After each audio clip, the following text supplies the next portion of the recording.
You're listening to the Sokan Podcast. Your favorite source for gaming, film, and internet debate starts now.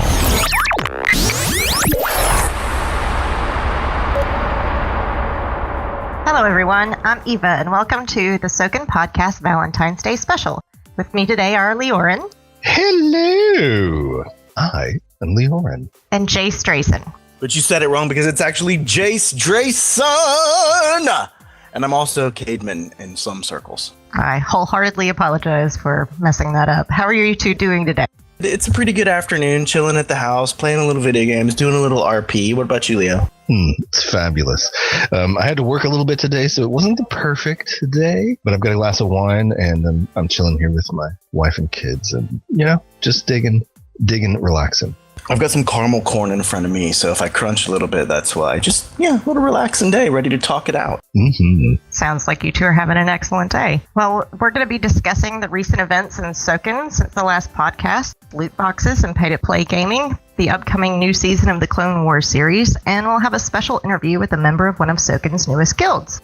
Well, I like all of those subjects, mostly. Not a super fan of, say, loot boxes per se, but we'll get to that, I'm sure. It's kind of weird to say the newest things going on in Sokan, considering last time we did this was a couple years ago, and a lot has happened in Sokan in that amount of time.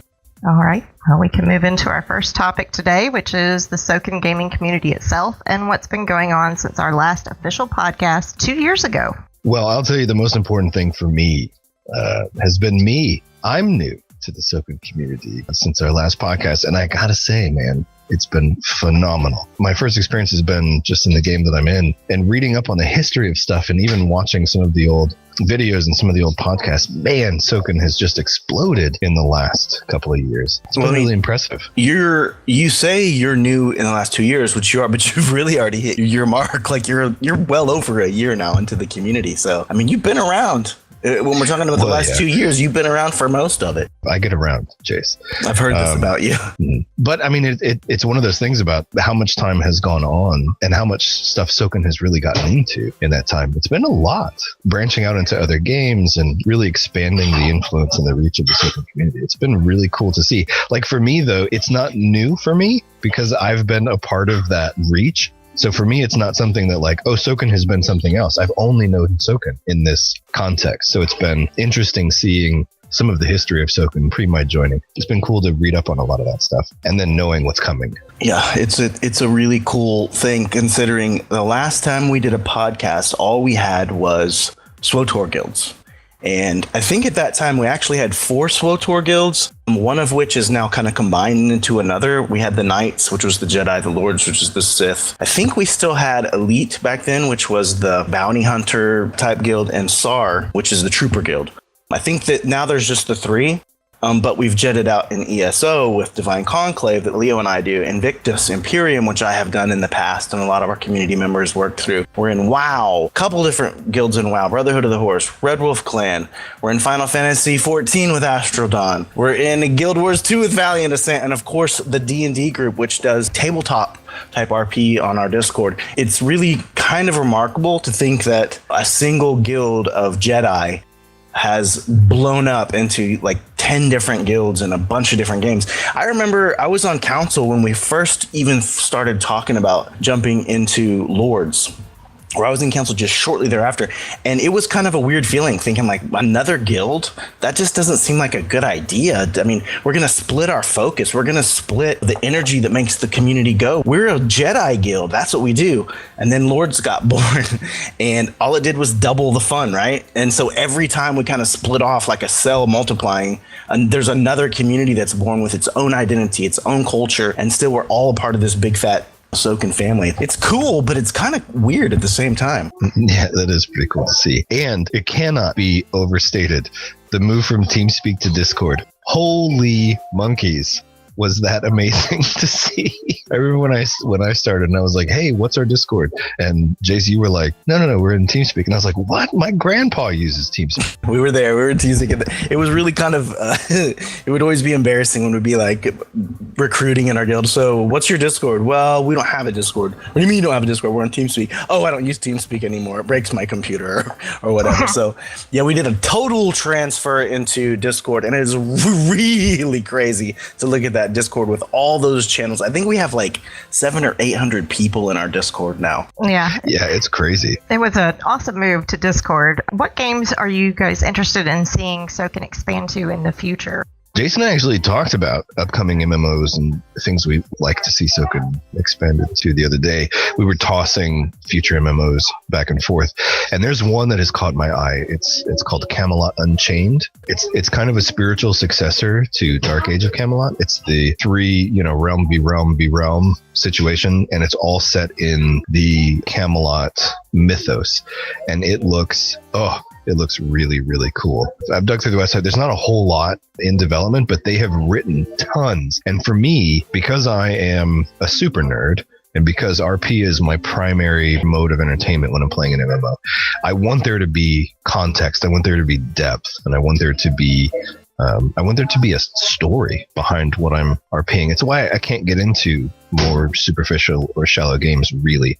There's got to be some depth. And Camelot Unchained, it's delicious. So much depth behind every character class, behind all 3 of the realms. There's just so much to it. I stopped reading it because I was just watching the hours whittle away as I was digging through their site. And that, to me, is the mark of a beautiful story that is probably going to back an MMO that I'm going to have my eye on.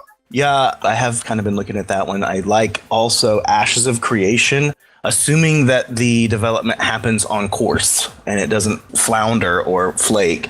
They took a turn recently that it didn't make me super happy and did like a battle royale release called Apocalypse. And it seems like that focus has shifted from the MMO to this new Apocalypse battle royale. And I don't know if they're going to shift it back to the MMO version. I hope they do, because what I was really excited about in Ashes of Creation was the class system, which was basically you take a base class and then you can mix it with a base class to come up with like something like 36 or 42 hybrid classes. And I really like that kind of customization in a game rather than just having, your basic 3 or 7 classes. You really can have a different feel to the way you actually interface and create your character in the game. I want to do a bard, do a bard. I want to do a priest, I do a priest. Oracles, Templars, Wild Blades. Like, what the heck is a Wild Blade? Who knows? But it's in there. That game's development is exciting if they stay on course. It looks really deep and rich and has player housing, and actually you build in the world rather than having instanced housing as most MMOs do. I can't remember of a MMO that does building in world that I've played since Star Wars Galaxies, which I absolutely loved. I think you do it in Black Desert Online. I haven't really gotten into that, but I'm hoping Ashes of Creation is going to be something really cool in the future. I actually read up on Ashes of Creation earlier today, and I think that they're using Apocalypse to test things for the MMO. That being said, are you guys at all into the mobile gaming apps that you see? Because I know there are several now that include MMO gaming styles. And do you see a potential for Sokan to branch into that market? I feel like mobile gaming is for plebes. It's certainly for the peasants, without a doubt. Although, to play devil's advocate on it, I mean, my wife plays a ton of mobile games. If I'm bored, if I'm at a restaurant and I'm waiting for a table, I'll hop on my phone and I'll play a mobile game. I do think as technology advances and we find pads and phones are able to process more, I think we'll see an advent of deep gameplay on mobile devices.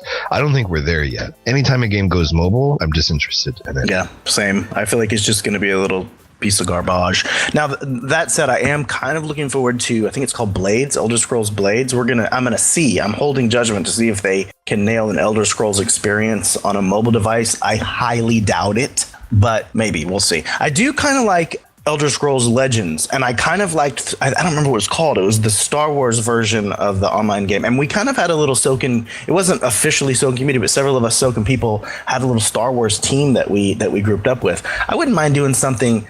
It's obviously less depth. It's obviously going to be a little more just paint on the wall to get into a mobile game as community members. But, there's nothing wrong with having an automatic group of people to guild with in those little trash games. Yeah, I don't want to be overjudging. I mean, I think that's temporary, though. I do think mobile gaming, it has a future. And I think it will get to a point where it certainly won't be as good as PC gaming, but I think it has the potential to be legit. I don't think it's there yet. So they could make a good part of the community, just not right now.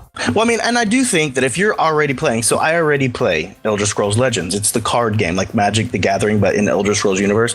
If you wanted to group up with Sokan folks to do that, I think that's great. That's one of the benefits of our community being like it is. We can just group up and do, I know there's a group that's grouping up right now to do like Elite Dangerous, or grouping up to play Fallout 76, or, some of those games that are rolling out. It's really cool that we have a big community that we can just play, and it doesn't have to be super deep. But when you're talking about building a guild, we're usually talking about systems that we implement, and that just doesn't seem to happen in mobile. Speaking of Sokan community at large, what do you think makes these guilds work as well as they do? If you could tell me quickly. It is the people. I am always remarkably impressed with the people that come into our community, come into our guilds, and then want to work, and they want to put a piece of themselves on it. They want to put their stamp on it. We provide a place for people to progress. And I was a person who came into Sokan as nothing but a force sensitive. I did my app, became an initiate. I got trained as a Padawan. I became a knight. I got a master. I came on council. Now I'm running a guild. That's really what makes the community so great, is that it's a wide open door. What you get out of it is what you put into it. Yeah, I'll agree with that. I'll also tack on, there is certainly a top-down focus in the Sokan community. I'll say, as a guild leader myself, not in Sokan, but in other capacities, not having a support network as a guild leader, because if you're not a part of a community like this, you're where the buck stops. Like, there's nobody you report to anywhere as a guild leader. But having this Sokan larger support network, to me, that is a defining feature of this community, because the leadership of the community is involved. Leadership of the community, wants to see groups succeed, and they can offer advice. They can offer, real feedback. And I think that is what makes or breaks any community, is do you have involved and invested leadership? And I think the Sokan community does, as well as really phenomenal folks throughout. Well, hopefully in 2019, we'll see even more expansions in Sokan as we delve into new games, expand our media projects, and reach into new forms of online community. Be sure to check out Technically Content, our summer video podcast on July 4th for announcements on upcoming projects. Next up, we're getting right back into the debating this show is all about. Let's talk about pay-to-play gaming and the invasion of loot boxes. Since the scandal of EA's Star Wars Battlefront 2, loot boxes have been a huge topic of debate for the gaming community. Do you feel like loot boxes have a place in A-list games like Battlefront or Call of Duty? Jace, you want to? I like how we call it a scandal, like Watergate, or like the day that the mafia was caught. Do they have a place? I mean, I guess we're fighting an uphill battle if we say no. I don't like them. I do not like the fact that it is a rando type of situation. I don't mind spending some money on your game, but just let me buy what I freaking want to buy.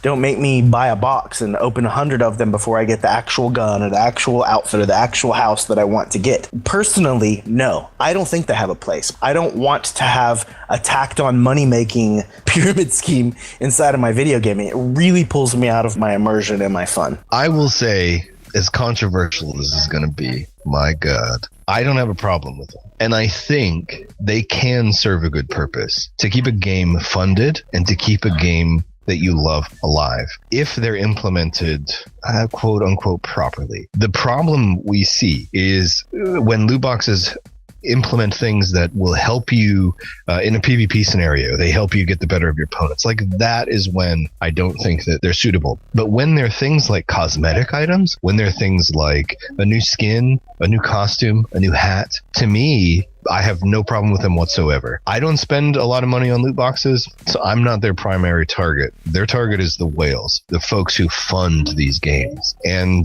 honestly, if there are people out there who have the money to burn on these, and they're the people who are going to keep games that I love alive by blowing money on loot boxes because they get a chance of some cosmetic item, I am 100% in favor. It feels really creepy to me that part of the business plan of the video gaming industry isn't necessarily focused on great product anymore. It's focusing on ways to bilk the community out of more dollars rather than just providing the freaking game. It wasn't that long ago, you guys, when literally people balked when Oblivion had a DLC that was just like cosmetic stuff for your horse. I think it was like $3 and you could get a different armor for your horse in Oblivion. Now we have come so far as to say, yeah, it doesn't matter if you spend $20 in a loot box as long as it's just cosmetic. Like, that's a really big cultural shift in the video gaming community that not that long ago, we were not about spending extra money for cosmetic stuff. And now we're like, oh yeah, but if it's cosmetic, then it's totally fine. It's okay, spend whatever.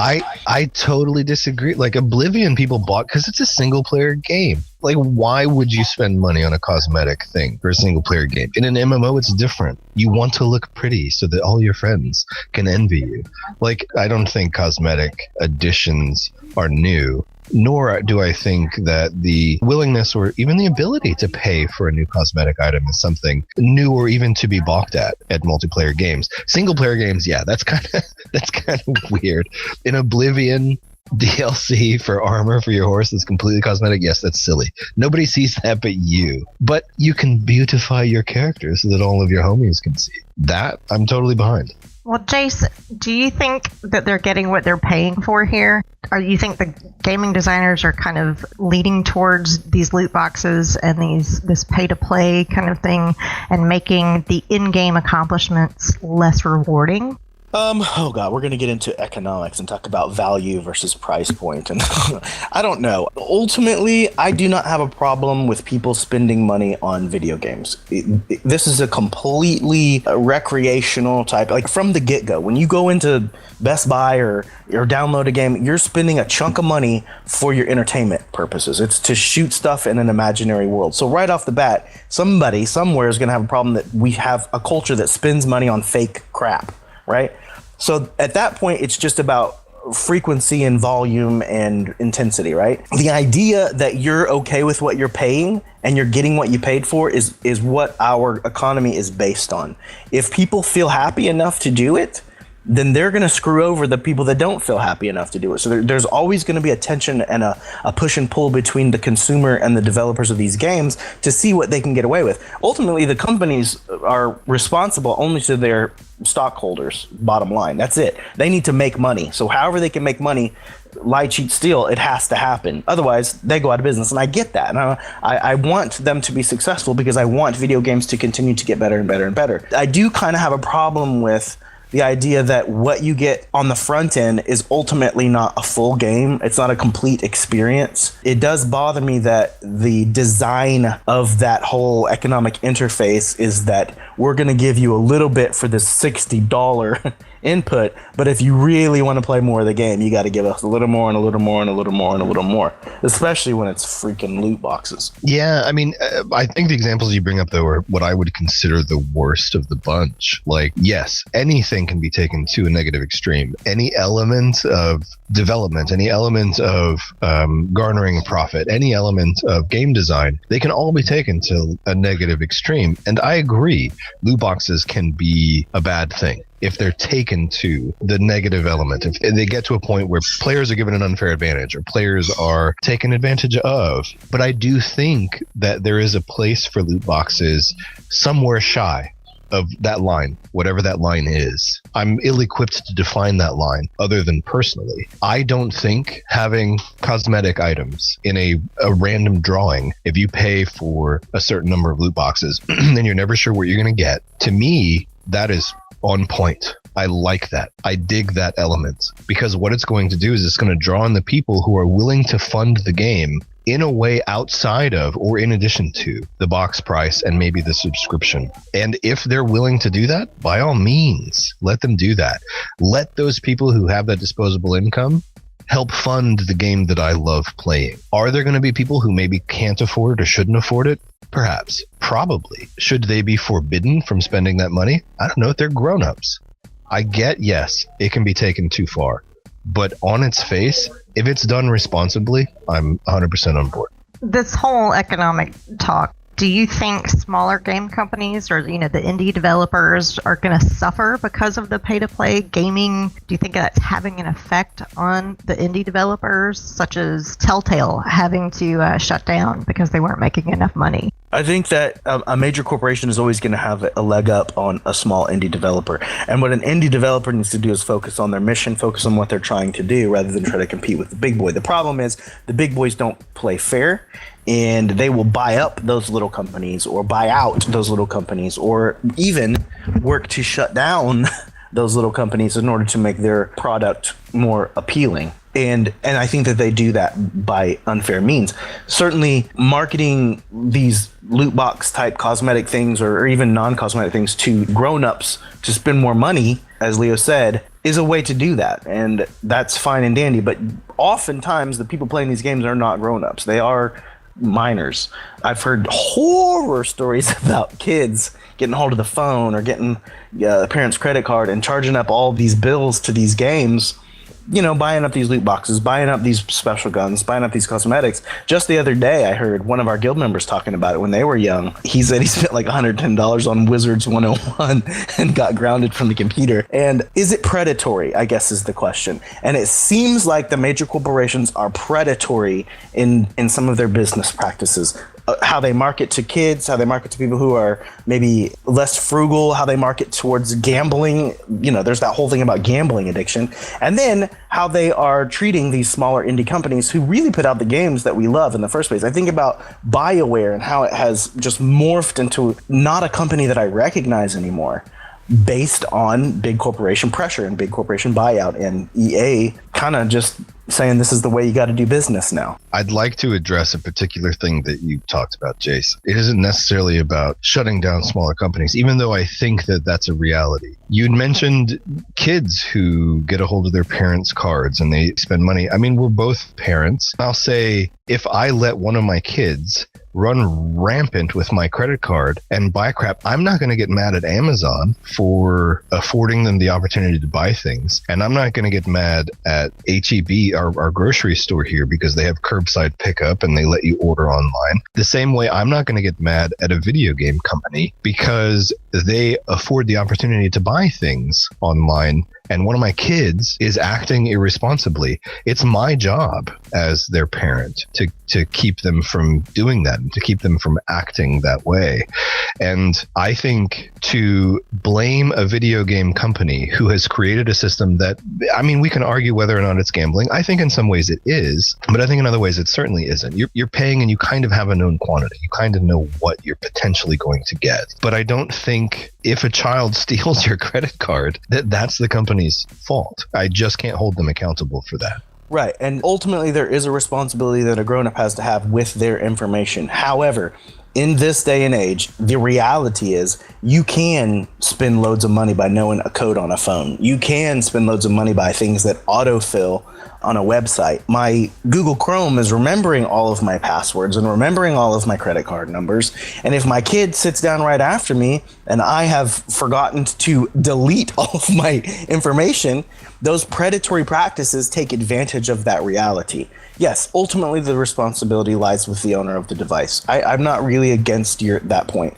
But I do think that there is, as soon as you have money, marketing, and coercive practices that are working against the parent, against the people who ultimately, are holding the purse strings of the family, then the responsibility does lie with the corporation to a certain extent. I just recently heard about some kid that spent like $3,000 on a phone game buying like gems for something because, all you do is put in your little number and it charges your iTunes account. It's kind of freaky scary. I feel like I sound like my own dad when I'm like, where are the parents?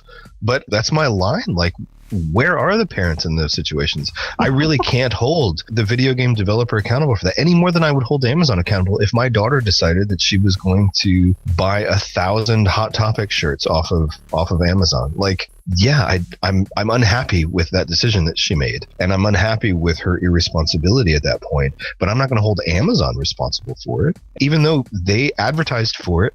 They put those pictures of those awesome shirts with all those cool little logos and things on them that she really wanted, any more than a video game who's going to put a picture of the cool item that they might get if they spent the money. To me, it just seems like it's not the same standard. There are practices, though, which are ethically wrong, and we have to be able to hold a corporation accountable. Fortnite is huge right now, especially with the little kiddos. There's a study out that the people who play Fortnite are spending like $80-$90. Every person who spends money is spending $80-$90 on Fortnite crapola. I believe they're all PewDiePie's 9-year-old. Probably so.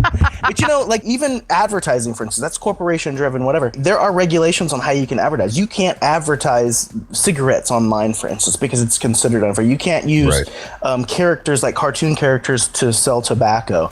There are regulations that a corporation has to be accountable to.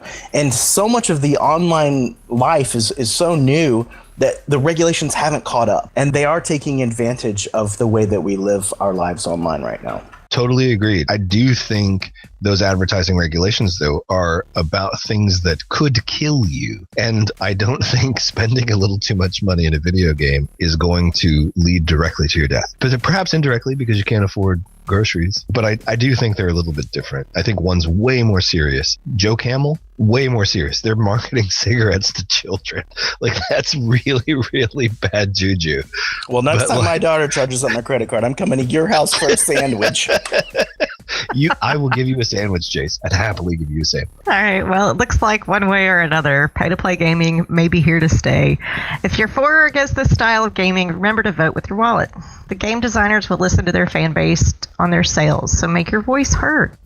Disney recently announced at Comic-Con 2018 that Star Wars: The Clone Wars would be getting a new season when their streaming service launches later this year. I'm curious to see what they'll be doing and if or how it's going to affect other fan favorite but canceled shows. The show is returning in major part because of the fans' requests for it. Do you guys think the show will live up to those expectations of the fans, and do you have any expectations yourselves? This is Star Wars. It will not live up to the expectations of the fans. That is a foregone conclusion. I can't think of anything past Jedi, Return of the Jedi, that is, that has lived up to the expectations of the fans. Well, but the original series did, because it had like a lot of fan love. I mean, it brought it back once already. I've heard the Clone Wars lauded as the best thing to come out of Star Wars since the initial trilogy. I think it's been a fan favorite. I mean, that's why it's back. So I do think most of the folks who were involved in the creation of the Clone Wars are coming back or have been back. I don't know if they've already done it or not, but it's coming out. But I think the same minds who made it are going to be making this. So I do have high hopes that it will at least meet the expectations of folks who loved the original Clone Wars. Whether or not that meets the expectations of the Star Wars community at large, I don't know. I'm kind of a cynical person when it comes to that, just like Jace. I don't think Star Wars fans are happy with much. We are a hard group to please. It is true. So the thing about Clone Wars is the jumping off point is so good.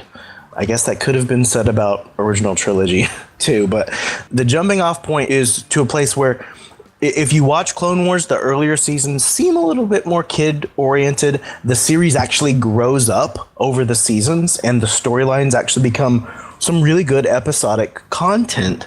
My expectation is that with this kind of re-release or this return to Clone Wars, first of all, that we get to see to the end of the Clone War, but also that the storylines grow up with us, because a lot of the people that watched it when they were younger. They have aged up. We need the storylines to age up as well. And they did really well at that in the first seasons. So I expect that they'll continue that trend and tell us stories that are kind of deserving of the Star Wars moniker, and the Clone Wars moniker specifically being that Obviously that's the medium that they're continuing the tale in. Totes. I'll say when I first watched or started watching the Clone Wars, it was from the early episodes, and I remember thinking, okay, this is something for my kids, and I was disinterested. I since watched some of the later episodes and was really impressed at the kind of depth that's actually there. I'll say there's a lot of shows out there that try to capture the spirit of what it is to be a soldier, and having been a soldier, I'm a little bit biased when it comes to what the perspectives are and what the stories are told.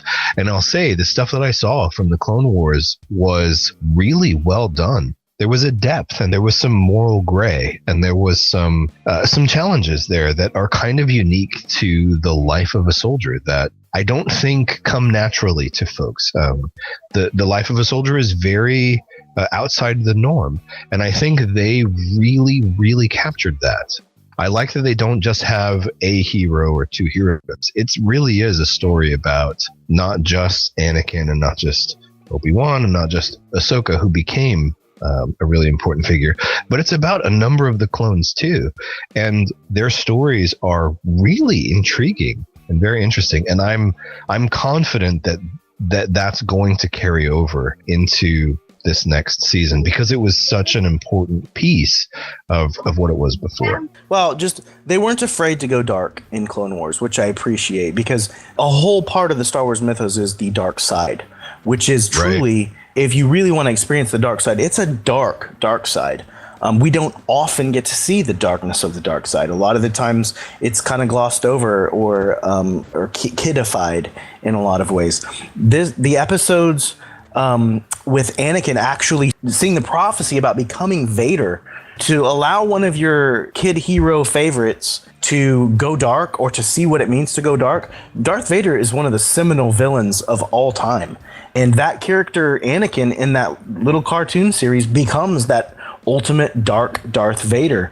And for them to kind of tackle that, what it means to turn, what it means to allow yourself to indulge your darker impulses, that's really kind of cool that they would do that in that format on that program. Speaking of Ahsoka, I know, Leo, you hadn't watched much Clone Wars, but try and chime in if you can. Don't judge me. I'm not judging. I'm just saying you didn't get a whole lot of her or to know her as well as, the fans did. Do you think the show is going to be better off without her? Are you excited to see her come back, or do you think she should come back? So I think companies do what they've got to do to draw in their fan base. And Ahsoka is enough of a fan favorite that it would have been silly to not bring Ahsoka back. Now, yes, Ahsoka's death, I think it would have been a tremendous story, and it would have been significant character development for everybody else involved. But when you have a character who is so beloved by fans, it's silly not to bring them back. You kind of have to, not only because you'll have people watching just for her, but because you have the opportunity to really finish her story in a way that wasn't possible with the previous episodes. So I think they would have been silly not to bring her back. I'm pissed about it, honestly. I get it. Ahsoka's very popular, and we know she's going to be in the series. She's on the freaking trailer for Clone Wars, the new seasons. And fine, bring her back if you think she's a fan favorite. What irks me about it is that they have already kind of rounded out the story. She made appearances in Star Wars Rebels, which takes place after the Clone Wars series. So we already kind of know about that. Spoiler alert, that final face-off between she and Vader in Rebels. We know that she's the rebel named Fulcrum, giving secret information to the crew of the Ghost, which is, the main crew of Rebels. So it bothers me a little bit that they're going to try to plug in this little bit of history and lore that was not at all referred to in Rebels. I mean, she had a pretty dramatic kind of exit in Clone Wars. It feels like a pigeonhole to me. It feels like a little bit of pandering to put her in at this stage of the game, knowing that we kind of saw this culmination in Rebels that now I guess we sort of have to forget about to go back with her being with her master Anakin again over again. I mean, I don't know. I don't know how that's going to work. Well, I'll only say, whether controversial or not, I do think that it was a responsible decision to bring her back in. And whether or not her being banished has a significant effect on the plot. I don't think the developers really had, or not the developers, but the writers really had a choice in the matter. She's so loved. I think it just had to be done. So with the return of the Clone Wars, returns of fan favorites is something that's happened before, such as Family Guy, where people petitioned. And I think there was a show, Jericho, where they sent peanuts, and Roswell, where they sent Tabasco sauce to these stations to get these shows put back on the air. So there are other shows that were ended or canceled that are very popular and have a large fan backing, such as The Office. And yet you've got Steve Carell saying most folks want it to be what it was, and it wouldn't be.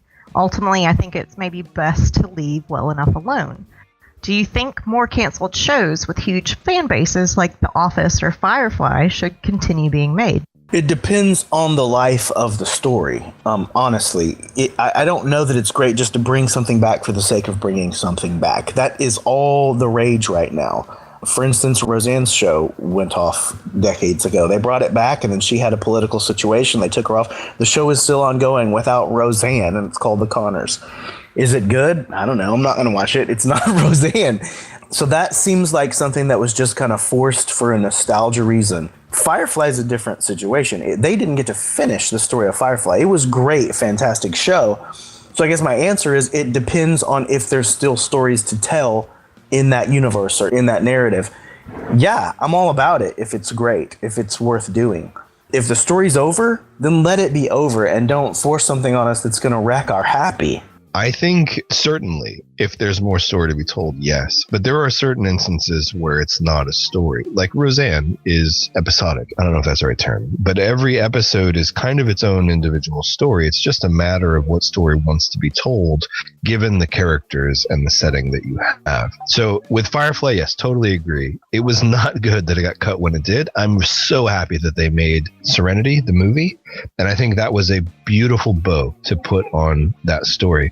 When it comes to shows that are simply episode after episode, there's so much to be said with what's funny versus what's interesting versus are you drawing a story out just for the sake of it, or are you really making a good plot? Some shows that come back are fantastic. It depends on whether or not you have that lightning in a bottle. If you have the right writers, if you have the right actors, if you have the right people involved, that matters. I won't say more. Well, no, I will say more. You can have a good story and you can have crap writers, and they're going to make a crap story. If you have a bad story, but if you have good writers, you can turn that bad story into good. When you have something like Ghostbusters, Ghostbusters was amazing. That was lightning in a bottle.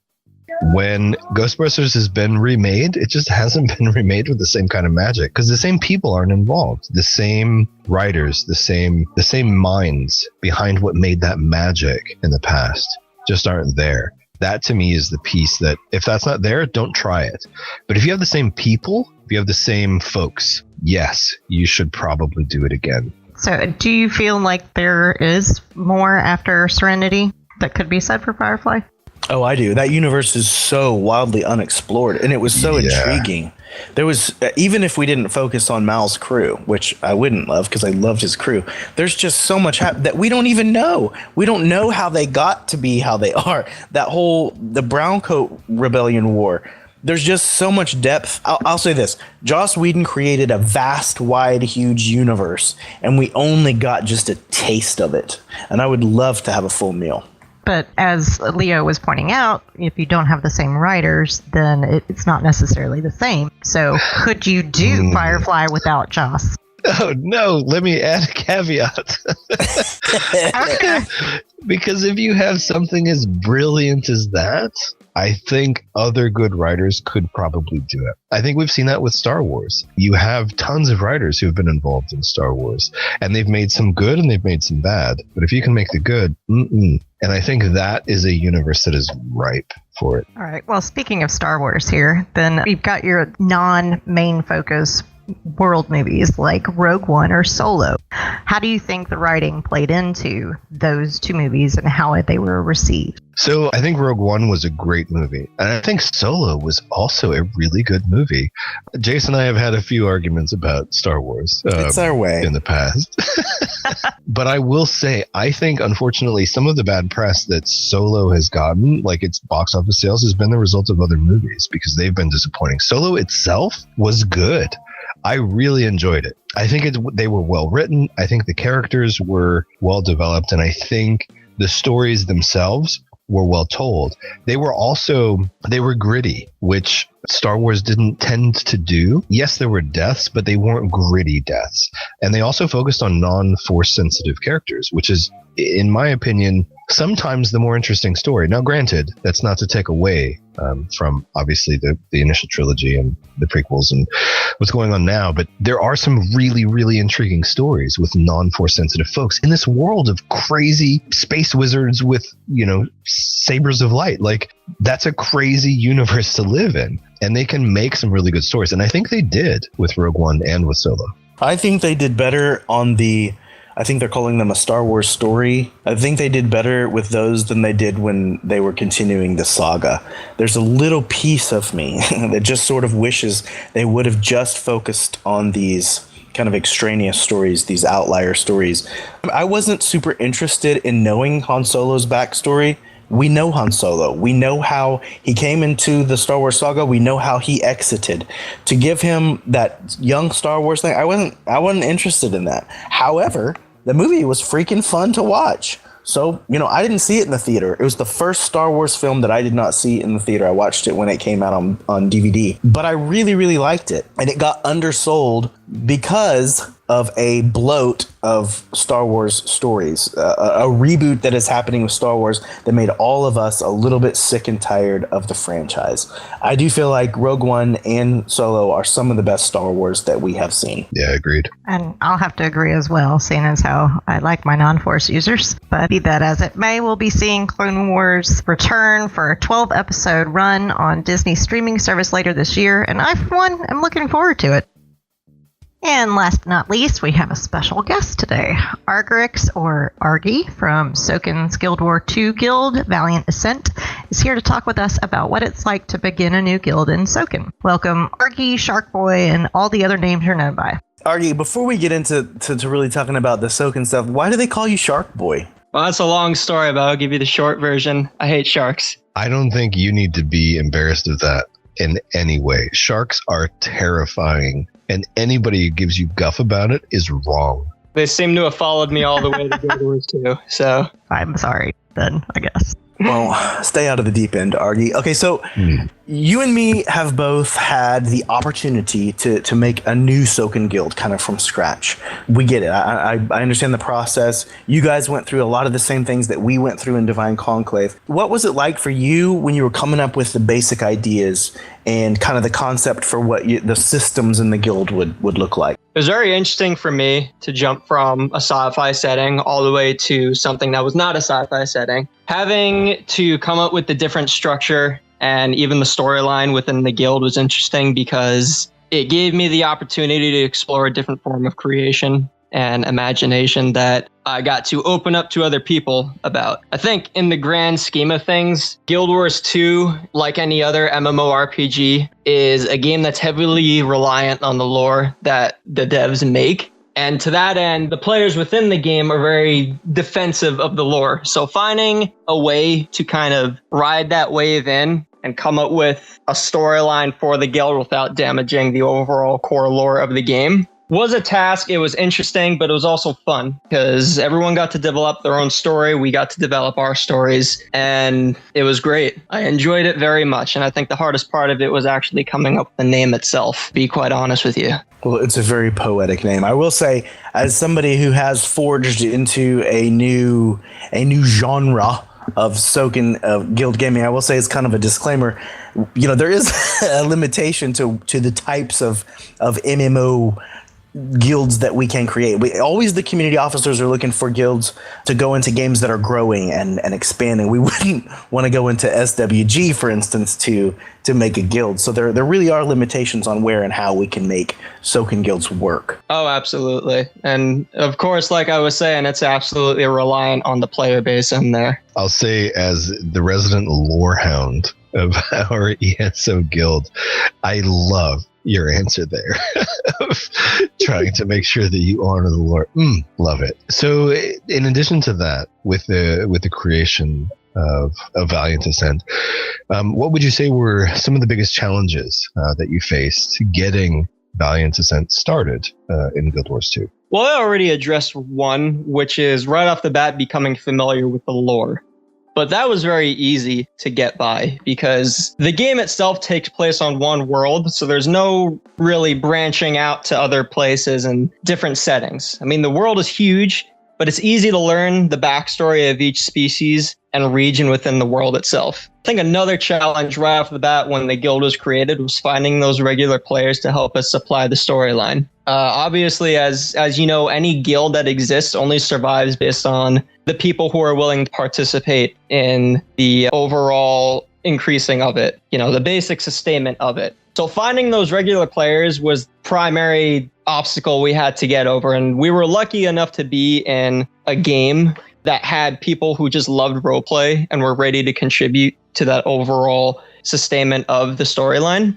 And I think finally, I came from a game, like I was saying, that has the opportunity to have more freedom with roleplay as a whole. Not to say that this game is kind of more leashed on what you're allowed to do, but there was you definitely had to be a bit more careful. There were a lot more hurdles that you had to get over in order to make sure everyone was happy and that you weren't conflicting with any stories. Other than that, for me, it was relatively easy to come to that understanding and figure out what's good within the game and what doesn't work. So 100%. One of your obstacles was, you said, finding the right people, getting the people in. Ultimately, that boils down to recruitment. And as someone who has started a guild, I know that recruitment is the lifeblood of our guild, but it's also one of the most unsung pieces of guild life. Nobody really wants to recruit. It's not fun for a lot of people. Some people kind of have that knack. In your experience, when y'all were building Valiant Ascent, and even into today, what are some tips and tricks and advice you'd give to people in terms of recruiting for a guild? Well, when people are recruiting, they get kind of turned off to it very easily based on the amount of people they can get. So it's heavily reliant on the time you're at and where you're located. Once you figure out where the main hubs of the game are, it's pretty easy from there to start getting people. I was lucky enough to, be in a game where RP is appreciated and people love to RP and create characters and storylines they're proud to be a part of. It's just you have to find the particular people, the people that are going to last and help contribute to the overall story. Those are the type of people that we always look for. Basically, quality over quantity. So finding the people that want to create a story, that's what we look for.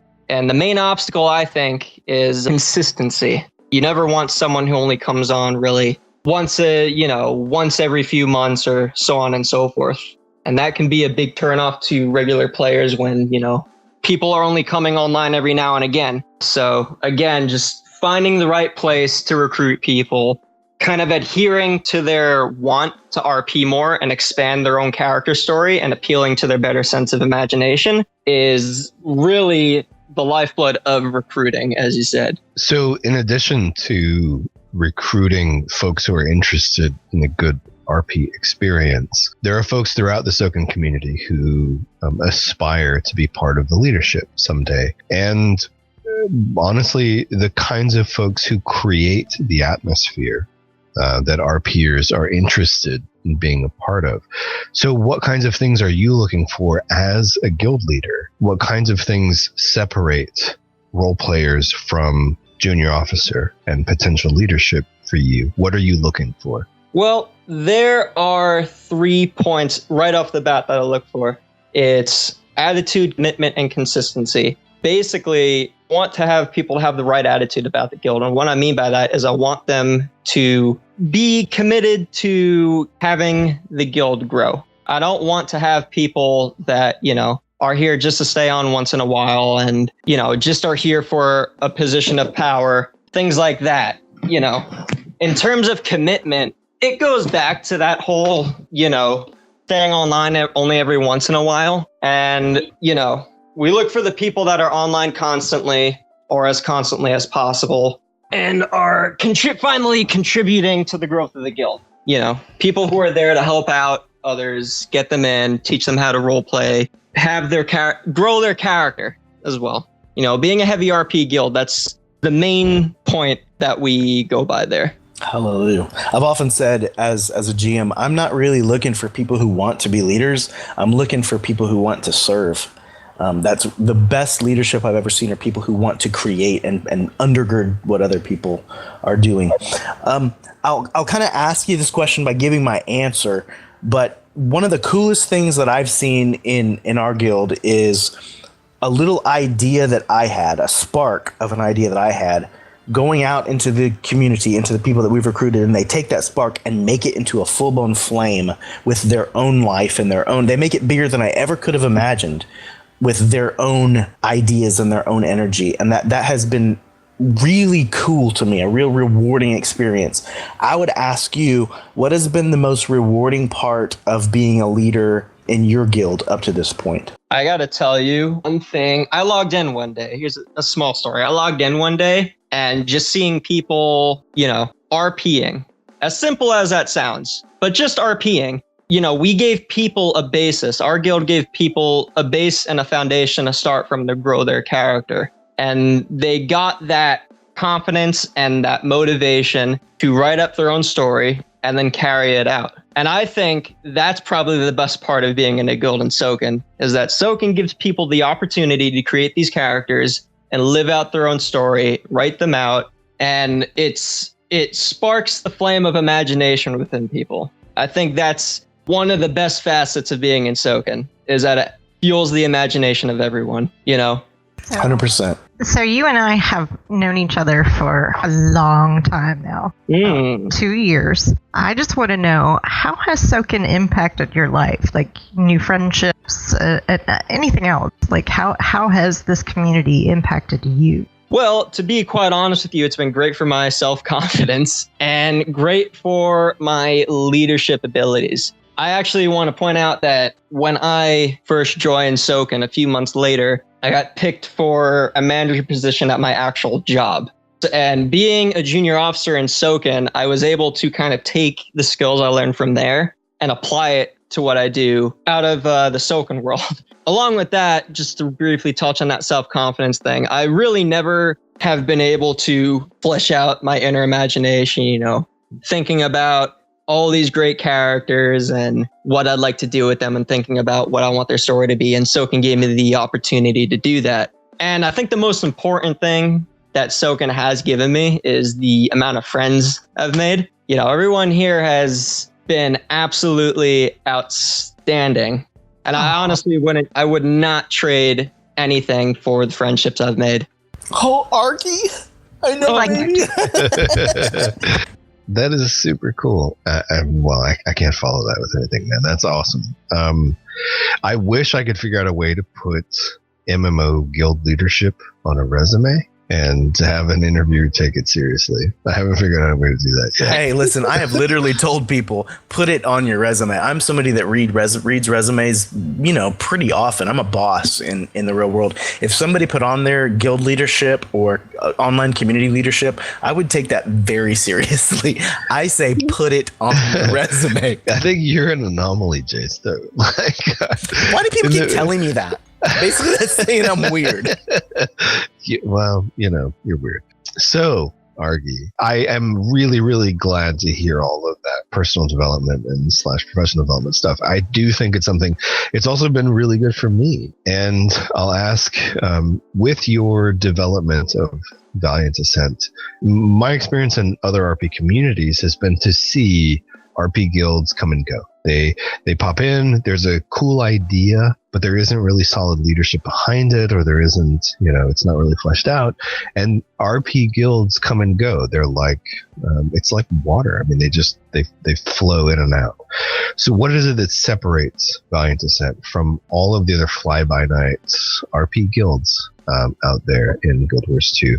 And how do you intend to express that difference to the community? One thing that I've been surprised to find within Guild Wars 2 that separates us from everyone else is the fact that we create our own story arcs. Everyone kind of, just for example, some guilds create their story based off of what the actual in-game story is, but we prefer to write up our own villains, our own storyline. And the reason for this is because I feel like that'll help people better define their characters. They have that extra freedom and that separation from the core lore of the game to be able to say, hey, this is what I want my character to be. This is how I want them, how I want them to act within fair reason, But the one obstacle I'd say within all that is, I touched on that briefly before, is that the Guild Wars 2 community is very defensive of their lore. So our story arcs, we have to be very careful that our story arcs don't heavily impact or would feasibly heavily impact anything within the actual game, and it's actually very good to have people within the Guild Wars 2 community who are very defensive of that lore, because it shows that, they're readily motivated to keep to that lore and readily motivated to create a character based on a lore that they're not restricted to, which they may have to tackle within other guilds, Yeah. So I think, when we offer them that opportunity, that's something that keeps them in our guild. 100%, man. Being grounded in the lore is one of those things that I consider to be critical to the success of a guild. I mean, if you have 100 people and you all can't agree on what it is you're RPing in, why are you even doing it? The lore is the thing that keeps you all in the same place. Totally agree. It is the glue that binds us together. Mm-hmm. That's all the time we've got for today. Thanks so much for talking to us today, Argy. Hope it wasn't too traumatizing. You can check out Valiant Ascent via the Guild Wars 2 tab on the Sokan homepage, sokangaming.com. All right. We have hundreds of events happening every week in Star Wars The Old Republic, Elder Scrolls Online, World of Warcraft, our Dungeons and Dragons groups, Final Fantasy XIV, and Guild Wars 2. Check us out on sokangaming.com to see more about our events and all our different guilds and games offered by the Sokan Gaming community. Sokan Gaming community. I would also like to say a big fat congratulations to the new community officers over the last couple of years. That would be moi, as well as Silois, who is the producer of this podcast among all of our media, Cadis, who might be one of the coolest chicks you could ever meet, J-Con, who is serious as a mofo about all the kinds of things, and of course Molan and Xenlid, who have been here since, I don't know, Jesus was a teenager or something. It's really great to see the community officer team growing like that, and it's super exciting to be part of it.